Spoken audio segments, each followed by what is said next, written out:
12 वर्ष जेतेबेले हैला यरूशलेम मंदिर रे जेतेबेले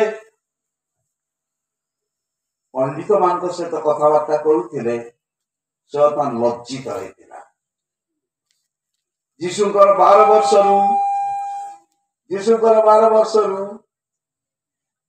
एटा तळकु घुंचेई दियो एटे बोले इंडिया का मु कोन सिखेबी की ऑपरेट करवाटा।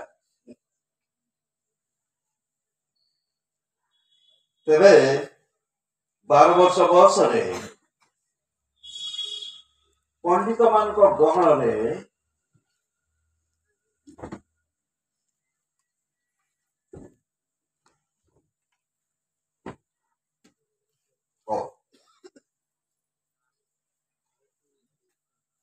तापर 12 वर्ष रु 30 वर्ष घटना बाइबल पृष्ठा देखा जाए नहीं। केन्द्र कर लोक मैंने समालोचक मैंने कहती से समय जीशु काश्मीर को आसी भारत को आसी पुरी को आसी सबू मत दे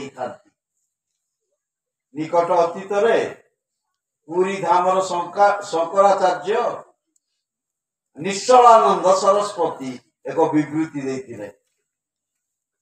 प्रभु जीशु ख्रीष्ट पुरी को आसी से विषय मु कहि आसी कि नहीं इतिहास मिथ्या नुहे जीशु ऐतिहासिक जीशु अटंती। के उत्तर देवे 1000 वर्षर सहर कोटा ओडिशा रे 1000 वर्षर सहर कोटा के पाठ पढ़ी ना कि 1000 वर्षर सहर कटक गवर्नमेंट सेलिब्रेट करथिला।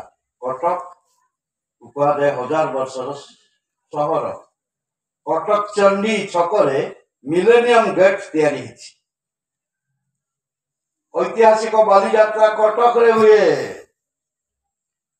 साधव पुओ माने जाउथिले जावा सुमित्रा बर्नियो नौ यात्रा विश्व प्रसिद्ध केला तार स्मृति कटक बाली यात्रा आउ से माने महानदी गड़गड़िया घाट आरंभ करुथिले यात्रा। ऐतिहासिक सहर होची कटक ऐतिहासिक सहर कटक 1000 वर्षर सहर कटक 2000 वर्ष तले पुरी सत्ता नथिला 2000 वर्ष तले पुरी सत्ता नथिला।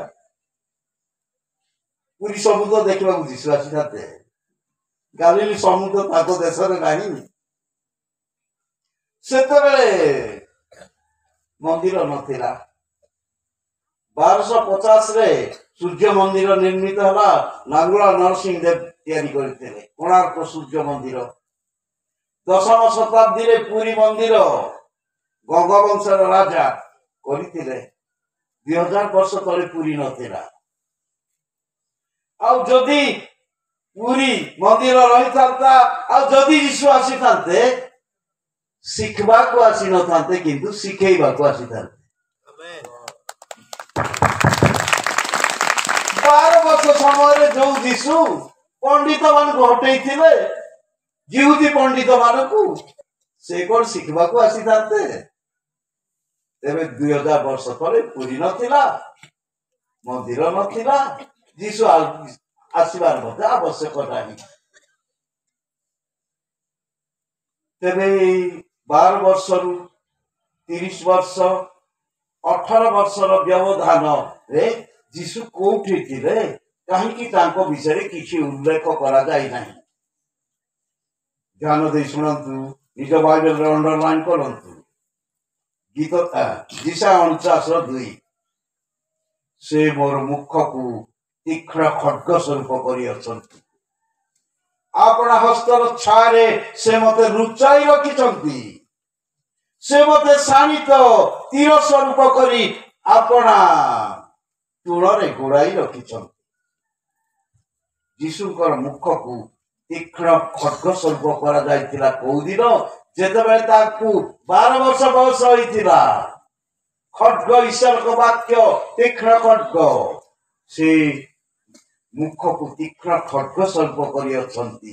ସେଇ ତୀକ୍ଷ୍ଣ ଖଡ୍ଗର ସହାୟତାରେ ପଣ୍ଡିତ ମାନଙ୍କୁ ପରାସ୍ତ କଲେ। ପ୍ରେଜ୍ ପ୍ରେଜ୍ ୟାବେ ୟାବେ କିଏ କହନ୍ତୁ ବା ନ କହନ୍ତୁ, ଆପଣ ନେଇ ଉଦିତ କହୁଥାନ୍ତୁ। ତେବେ ସେଠି ଲେଖା ଅଛି 49:2 ସେ ମୋର ମୁଖକୁ ତୀକ୍ଷ୍ଣ ଖଡ୍ଗ ସ୍ୱରୂପ କରିଅଛନ୍ତି। ଆପଣ ହସ୍ତର ଛାୟାରେ ସେ ମତେ ଲୁଚାଇ ରଖିଥାନ୍ତି। ସେ ମତେ ଶାଣିତ ତୀର ସ୍ୱରୂପ କରି ଆପଣ ଦୂରରେ ଗୁଡ଼ାଇ ରଖିଛନ୍ତି। ଯେଉଁ ଦିନ ପଣ୍ଡିତ ମାନଙ୍କ ସହିତ କଥାବାର୍ତ୍ତା କରୁଥିଲେ, ଯୀଶୁଙ୍କର ମୁଖକୁ ତୀକ୍ଷ୍ଣ ଖଡ୍ଗ ସ୍ୱରୂପ କରିଥିଲେ। ଖଡ୍ଗ ଈଶ୍ୱରଙ୍କ ବାକ୍ୟ। ସେଇ ଖଡ୍ଗର ସହାୟତାରେ ପଣ୍ଡିତ ମାନେ ପରାସ୍ତ ହେଲେ।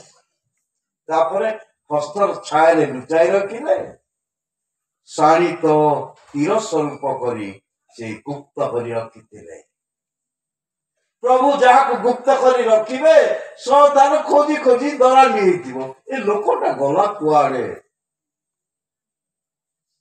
ଦୀର୍ଘ 18 ବର୍ଷ ସୈତାନ ଯୀଶୁକୁ ଖୋଜି ଖୋଜି ଧରା ନେଇଥିବ, ପାଉନି, କୁଆଡେ ଗଲା? ସୈତାନର ସବୁ ପ୍ରଚେଷ୍ଟା ବିଫଳ ହେଲା। ଯୀଶୁଙ୍କୁ ଯେତେବେଳେ 30 ବର୍ଷ ବୟସ ହେଲା, ସେତେବେଳେ ସେ ସେବା କାର୍ଯ୍ୟକୁ ବାହାରିଲେ। ସେବା କାର୍ଯ୍ୟକୁ ବାହାରିବା ପୂର୍ବରୁ ବାପ୍ତିଜକ ଯୋହନଙ୍କ ଦ୍ୱାରା ବାପ୍ତିସ୍ମ ଗ୍ରହଣ କରିବାର ଆବଶ୍ୟକତା ଥିଲା।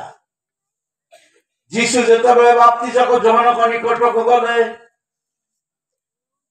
ଯୋହନ କହିଲେ, ଆପଣ ମୋ ପାଖକୁ ଆସିଛନ୍ତି, ମୁଁ ସିନା ଆପଣଙ୍କ ହାତରେ ବାପ୍ତିସ୍ମ ନେଇଥିଲେ ହେଇଥାନ୍ତା।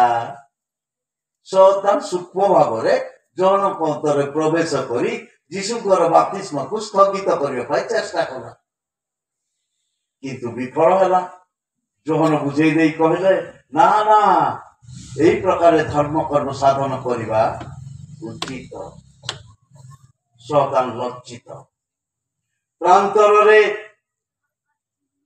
40 ଦିନ ପର୍ଯ୍ୟନ୍ତ ସୈତାନ ପରୀକ୍ଷିତ ହେଉଥିଲା। 40 ଦିନ।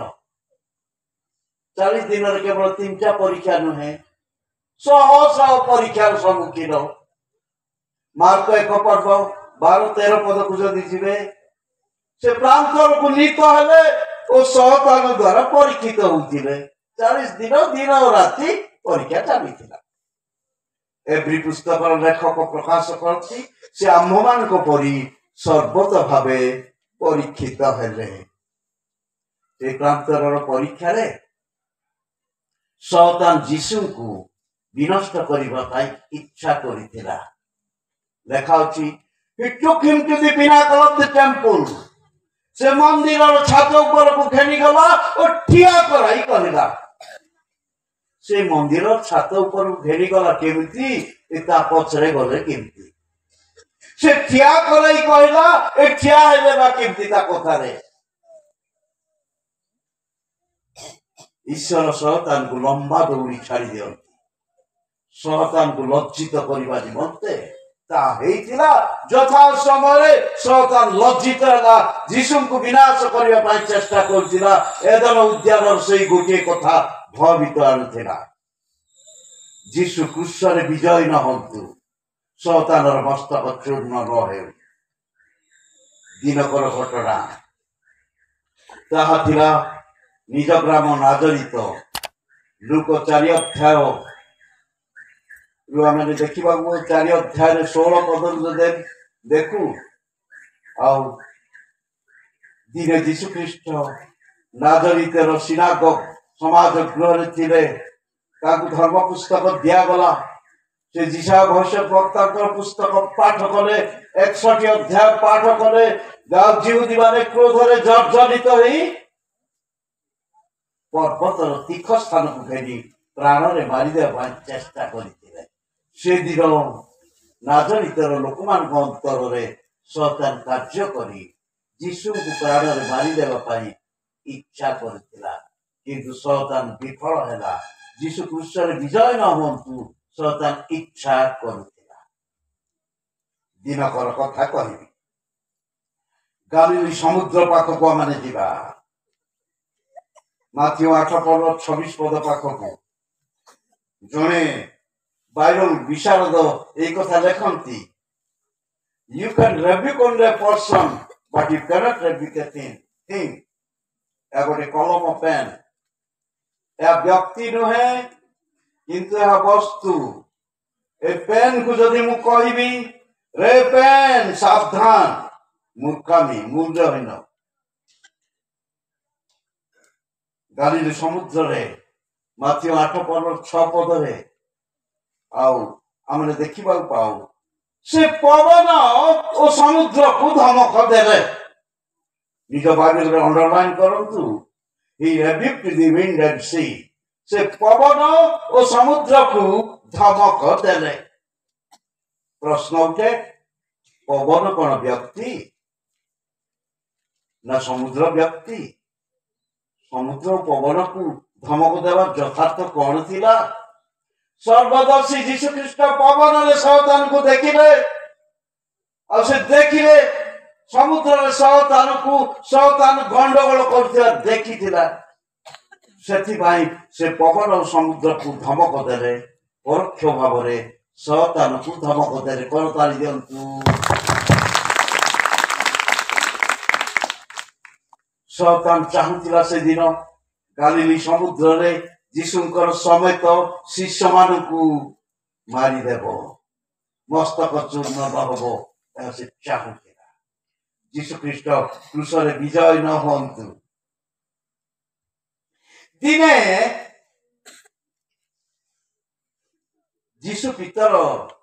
ପିତର ଯୀଶୁଙ୍କୁ କହିଥିଲେ, 16 ପର୍ବର କଥା, ମାଥିଉ 16 ପର୍ବ 22 ପଦର କଥା। ପିତରକୁ ଯୀଶୁ କହିଲେ, ମୁଁ ଅବଶ୍ୟ ଜେରୁସାଲେମକୁ ଯିବାକୁ ହେବ, ଶତ୍ରୁ ହସ୍ତଗତ ହେବାକୁ ହେବ, ଦୁଃଖ ଭୋଗ କରିବାକୁ ପଡିବ। ସେତେବେଳେ ପିତର କହିଲେ, ହେ ପ୍ରଭୁ, ଆପଣଙ୍କ ପ୍ରତି ତାହା ନ ଘଟୁ। ତାର ଅର୍ଥ, ଆପଣ କୃଷାତୀତ ହୁଅନ୍ତୁ ନାହିଁ,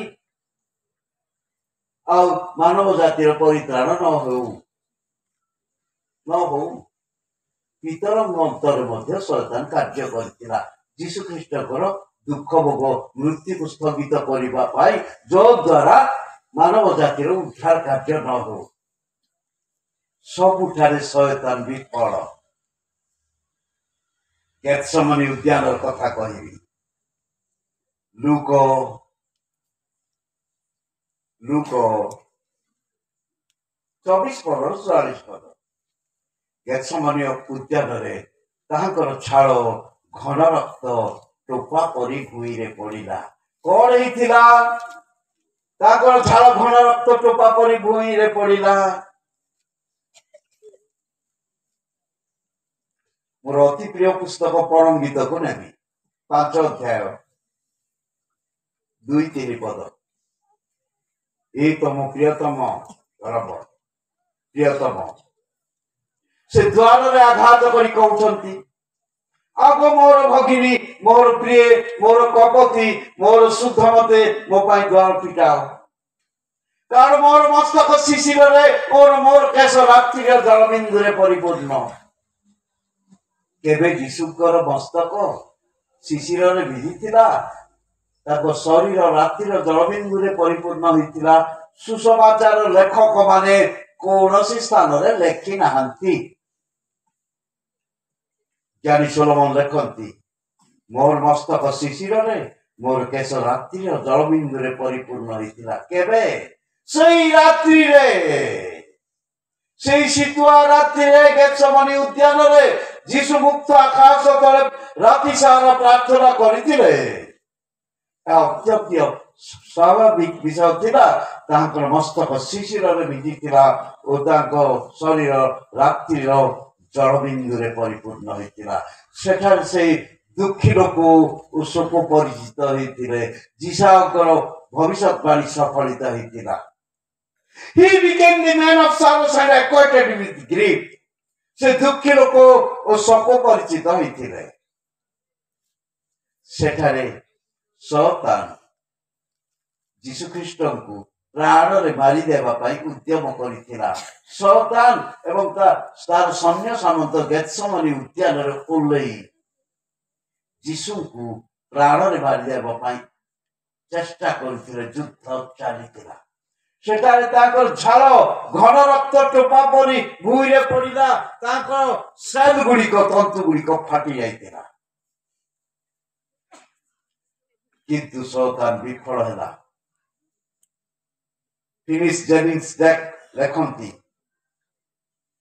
Satan sought to kill him before he could get to the cross through physical exertion. ଶାରୀରିକ ଯନ୍ତ୍ରଣା ମାଧ୍ୟମରେ ପ୍ରାଣରେ ମାରିଦେବା ପାଇଁ ଉଦ୍ୟମ କରିଥିଲା, କିନ୍ତୁ ବିଫଳ ହେଲା। କାରଣ ଜଣେ ଦୂତ ତାଙ୍କୁ ଶକ୍ତି ପ୍ରଦାନ କରିଥିଲେ। ଆର ଦିନ ଶୈତାନର ଶେଷ ଚେଷ୍ଟା ପିଲାତ ରାଜାଙ୍କ ସ୍ତ୍ରୀଙ୍କ ଅନ୍ତରରେ ପ୍ରବେଶ କଲା। ପିଲାତ ରାଜାଙ୍କ ସ୍ତ୍ରୀ ପିଲାତଙ୍କ ନିକଟକୁ ଖବର ପଠେଇଲେ, ମୁଁ ରାତିରେ ଆଉ ସ୍ୱପ୍ନରେ ଆଘାତ ପାଇଛି, କଷ୍ଟ ପାଇଛି। ସେଇ ଧାର୍ମିକ ଲୋକଙ୍କ ବିରୁଦ୍ଧରେ ହସ୍ତକ୍ଷେପ କରିବ ନାହିଁ। ନିଜ ସ୍ତ୍ରୀଙ୍କର କଥା ଶୁଣି ଯଦି ଯୀଶୁଖ୍ରୀଷ୍ଟଙ୍କୁ କ୍ରୁଶକୁ ଯିବା ପାଇଁ ଦେଇନଥାନ୍ତେ, ଶୈତାନର ମସ୍ତକ ଚୂର୍ଣ୍ଣ ହୋଇନଥାନ୍ତା। ଏଜନ ଉଦ୍ୟାନରେ ହବା ଅନ୍ତରରେ ପ୍ରବେଶ କରି ଯେମିତି ଶୈତାନ କାର୍ଯ୍ୟ ହାସଲ କରିଥିଲା, ଏବେ ପିଲାତଙ୍କ ସ୍ତ୍ରୀର ଅନ୍ତରରେ ପ୍ରବେଶ କରି ମାନବ ଜାତିର ପରିତ୍ରାଣକୁ ବିନଷ୍ଟ କରିବା ପାଇଁ ଚେଷ୍ଟା କଲା, କିନ୍ତୁ ବିଫଳ ହୋଇଥିଲା। ଈଶ୍ୱର ତାଙ୍କର ଯୋଜନାକୁ ସଫଳ କଲେ। ଯୀଶୁଖ୍ରୀଷ୍ଟ କ୍ରୁଶରେ ବିଜୟ ହୋଇ ଘୋଷଣା କଲେ, ସମାପ୍ତ ହେଲା। ସମାପ୍ତ ହେଲା। କଣ ସମାପ୍ତ ହେଲା?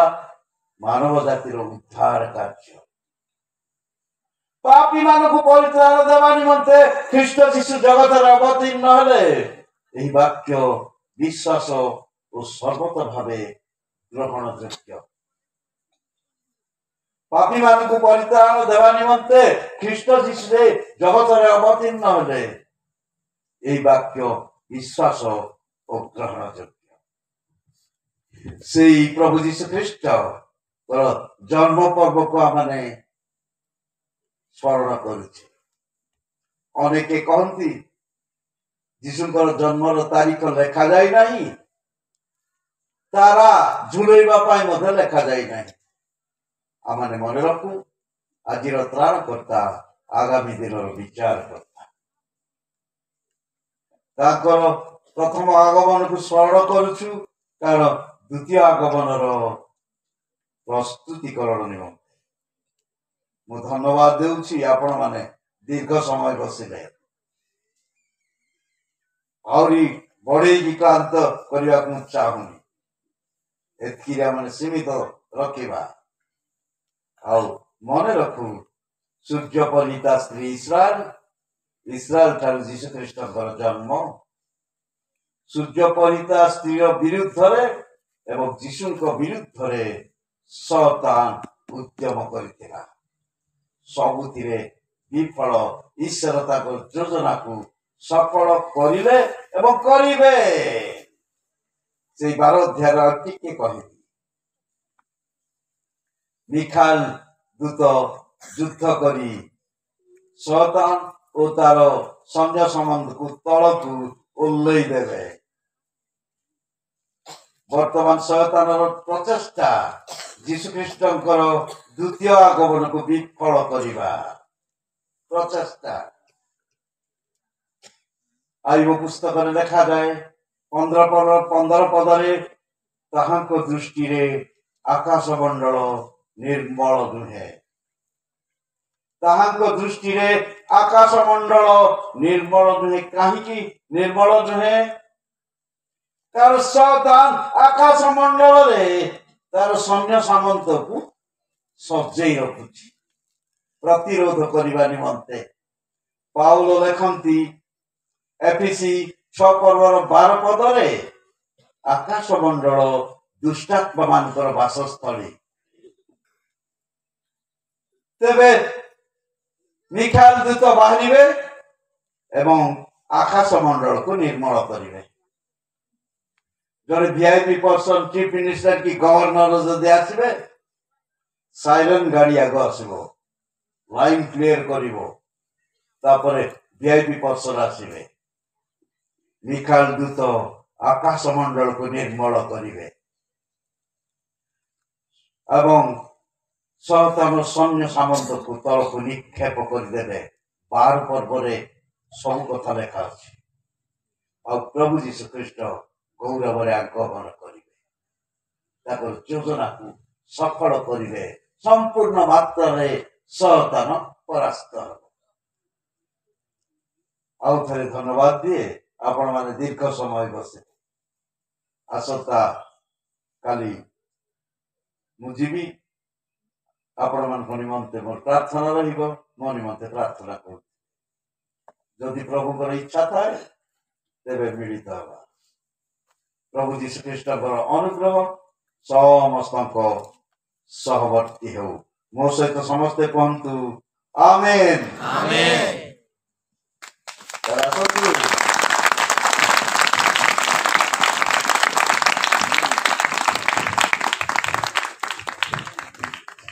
प्रभुंकर गभीर वाक्य आम शुणवे सुजोग पाई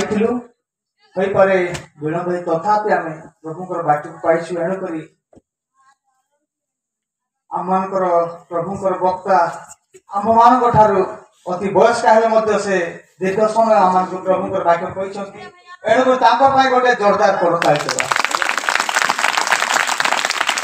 मोर अनेक किसी वर्णना कर कहू ना कारण समय हो जाइए केवल मो आज्ञा को धन्यवाद।